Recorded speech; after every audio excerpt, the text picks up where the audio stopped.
देखिए, महाराष्ट्र में हो या देश में एक पैटर्न दिख रहा है हमको कि महाराष्ट्र के अंदर बीजेपी और ये समाजवादी के जो नेता एमएलए हैं, इनके बीच में संगा मलबारी का गेम चल रहा है, नुरा कुश्ती चल रही है। काफी वक्त से देखा जा रहा है। यही नहीं, विधानसभा का जब चुनाव आया था महाराष्ट्र में, उस वक्त यही समाजवादी महाविकास आघाड़ी का हिस्सा थे।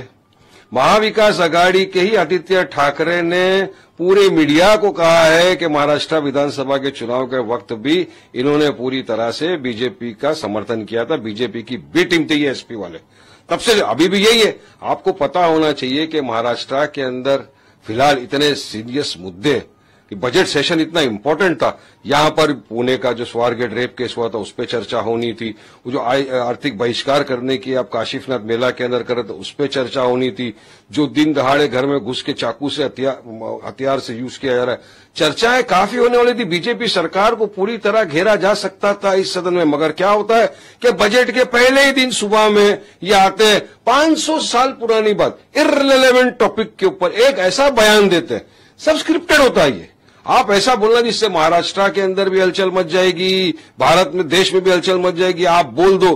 क्योंकि मैं तो आपके माध्यम से सुनता हूं सबके भाई, आप कुछ वो ईडी के भी मसले हैं इनके, तो वो सब भी बचाने के लिए अपने आप को, पूरी कौम को कटघरे में खड़ा कर दिया। अरे चला गया 500 साल पुरानी बात आप लेकर पूरा इस तरह के अल्फाज आप इस्तेमाल करते हो। देखिए, छत्रपति शिवाजी महाराज, छत्रपति संभाजी महाराज की हम सब इज्जत करते हैं। महाराष्ट्र का क्या, पूरा देश विदेश हर इंसान उनकी इज्जत करता है। आपको जो भी है, हिस्टोरियन है जो भी, तो आपको अगर बोलना नहीं आता तो किसने कहा आपको इस तरह की फालतू बकवास करो।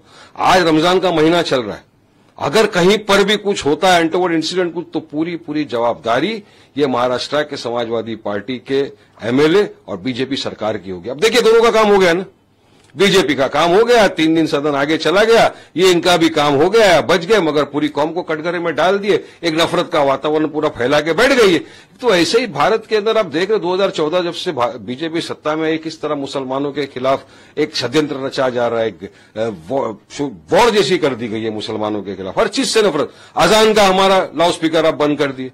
अरे आपको उसके ऊपर बोलना चाहिए था कि सुप्रीम कोर्ट डेसिमल जो रखा है उस पर दी जा सकती है अजान। आपने सारे मुद्दों से पूरा फायदा बीजेपी को आपने पहुंचा दिया।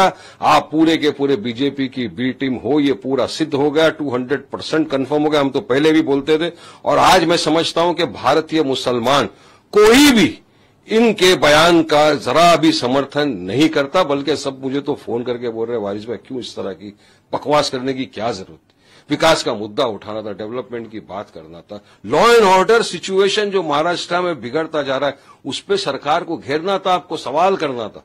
ये सारी चीज में आपने सरकार को फायदा पहुंचा दिया, तो ये तो आपके फायदे के लिए आपने पूरा काम कर दिया बीजेपी का। But sir, Congress is somewhere dragging you also के एआईएमआईएम जो सेंटर में काम करता है मोदी जी के लिए, वही अबू आजमी जी महाराष्ट्र में काम कर रहे हैं। देखिए, ये कांग्रेस को है ना, सेल्फ इंट्रोस्पेक्शन कभी नहीं करती, खुद के गिरेबान में कभी नहीं झांकती, खुद के फेलियर को छुपाने के लिए सबसे सॉफ्ट टारगेट वो बना देती है हमको। हम तो पूछेंगे ना, हमने कहा कितना लड़े हम, बच्चा, ये दिल्ली का भी चुनाव आया, हम लोग 2 सीट पे लड़े, आप क्यों पूरा सुपड़ा साफ हो गया? हम हरियाणा में नहीं लड़े, तो हम इतनी सारी जगहों पे नहीं लड़ते, ये हार जाते हैं, मगर खुद की नाकामी को नहीं एक्सेप्ट करते तो इल्जाम सीधा लगा देता, हमको कोई फर्क नहीं पड़ता। यही कांग्रेस इनके साथ थी महाराष्ट्र के अंदर विधानसभा चुनाव में।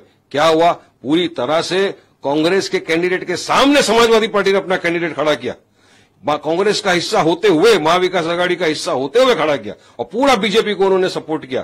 तब क्यों खामोश था कांग्रेस?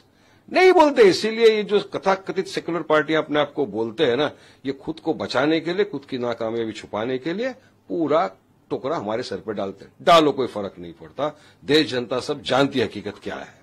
सर, कल रेजिग्नेशन हुआ है धनंजय मुंडे जी का, एंड समवेयर आफ्टर दैट ये स्टेटमेंट का ही हाईलाइट हो रहा है Abu Azmi, so something is connected with each other. दाल में काला नहीं है, पूरी दाल काली है। मैं सबको बता रहा हूं ना कि ये संगा मलबारी, नूरा कुश्ती का एक गेम चल रहा है यहाँ पे, और उनके अंदर उनको मिल गया उनका मेन साथी बीजेपी को, समाजवादी पार्टी का ये नेता, ये एमएलए, ये मिल गया है इनको, उनको पता है ये कुछ भी बोल देगा, इसको बराबर स्क्रिप्ट करके दो, उसने कर दिया उनका काम। अपना काम बनता, भाड़ में जाए जनता वाला हिसाब हो गया। आज दोनों की इस तरह की हरकतों का खामियाजा भुगत रही है महाराष्ट्र की जनता, भुगत रहा है वो वोटर जिनने विश्वास के साथ, भरोसे के साथ इनको वोट दिया था। आज वोटर सवाल करेगा, मैंने आपको वोट दिया था कि आप असेंबली में जाओ, हमारे मुद्दों का हल निकालो। आप तो असेंबली के अंदर भी नहीं गए, आप तो सस्पेंड हो गए, इस तरह की बकवास करने लग गए। आप तो जाकर क्या लेना देना है यहां पर औरंगजेब से, हुमायूं या उससे, बाबर से? 500 साल पुरानी बात को आप निकाल के क्यों आप वातावरण खराब किया आपने? तो ये सब साफ दर्शाता है कि आप बीजेपी को सपोर्ट करने के लिए आपने इस तरह की हरकत की। सर, एक आखिरी सवाल, जब सीएम की प्रेस कॉन्फ्रेंस हुई थी सेशन से एक पहले दिन, उन्होंने कहा था कि हम इसलिए 21 दिन का सेशन रख रहे हैं क्योंकि उनको अच्छे डिस्कशंस चाहिए, हमें कोई भी टॉपिक पे डाइवर्ट नहीं करना है। ये तो पूरा डाइवर्ट कर दिया ना। अब आप तो देखो ना, आज तीसरा दिन हो गया, कहां चला सदन? किसका नुकसान हो रहा है? टैक्स पेयर का पैसा जा रहा है, सदन चलने नहीं दिया रहा है। और क्यों? सोची समझी साजिश का नतीजा। और बीजेपी कामयाब हुई ना इसके अंदर, उनको मिल गया उनका बराबर से एजेंट, जिन्होंने बराबर से के साथ उसने अपने एजेंट का काम निभाया और स्क्रिप्टेड था पूरा, स्क्रिप्ट उसने पूरी अदा किया। और अब ये माफीनामा, मैं वापिस लेता हूं, अरे ये सब छोड़ो, झांसेबाजी देना। तीर निशाने से निकल गया, तीर निकल गया। आपको जो करना था आप काम कर दिए बीजेपी के लिए। अब पूरे पब्लिक समझ गई है। हम तो जहां कहीं जाते हैं लोग यही पूछते हैं, वारिस भाई क्या जरूरत थी इनको इस तरह के बकवासबाजी करने की? आज पूरी कौम को आपने कटघरे में लाके खड़े कर दिया, सिर्फ आपके एक बकवासबाजी की वजह से। आपने पूरा बीजेपी का समर्थन कर दिया अपनी बकवास की वजह से। तो ये मुझे यकीन है महाराष्ट्र की जनता इसको भूलेगी नहीं और इसको आगे चुनाव में पूरा जवाब मिलेगा। अगर आपने अभी तक हमारा चैनल सब्सक्राइब नहीं किया तो हमारे चैनल को सब्सक्राइब